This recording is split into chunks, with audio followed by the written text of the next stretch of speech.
सांप की सवारी करने वाला मेढक। सालों पहले वरुण पर्वत के पास एक राज्य बसा हुआ था। उस राज्य में एक बड़ा सा सांप मंदविष भी रहता था। बूढ़ा होने की वजह से वो आसानी से अपना शिकार ढूंढ नहीं पाता था। एक दिन उसने तरकीब सोची।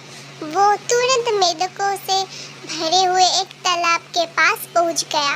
वहां वो दुखी सा होकर एक पत्थर के ऊपर बैठ गया।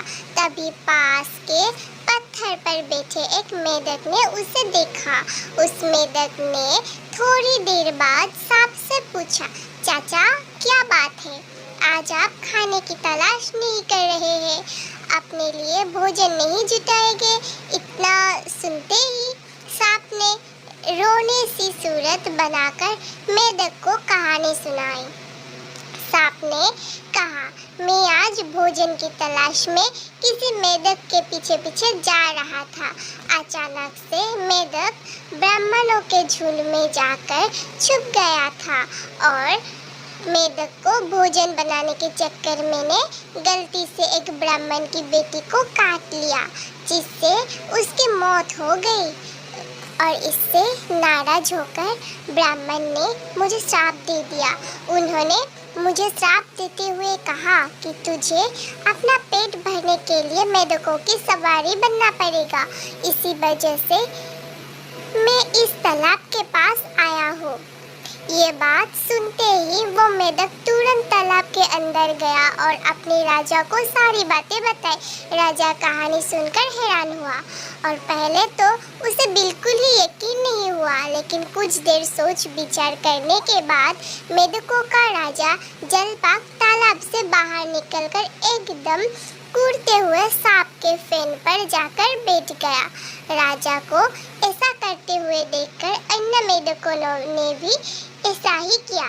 सांप समझ गया था कि मेढक अभी मेरी परीक्षा ले रहे हैं। सांप भी बिना विचलित हुए आराम से सबको अपने फन पर कूदने दे रहा था और उन्हें घुमा रहा था।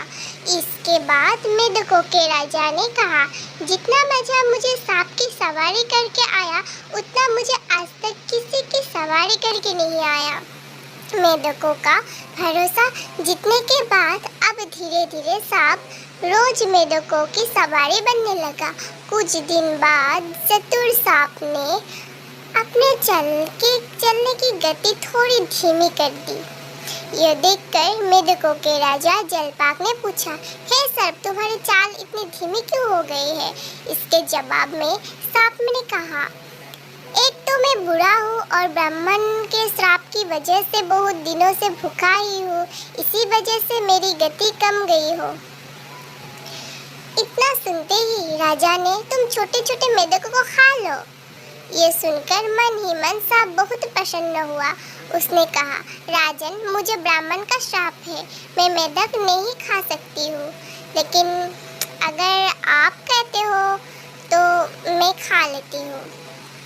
और ऐसे ही करते करते वो रोज छोटे छोटे मेढक खाने लगा और वह तदुरंत हो गया।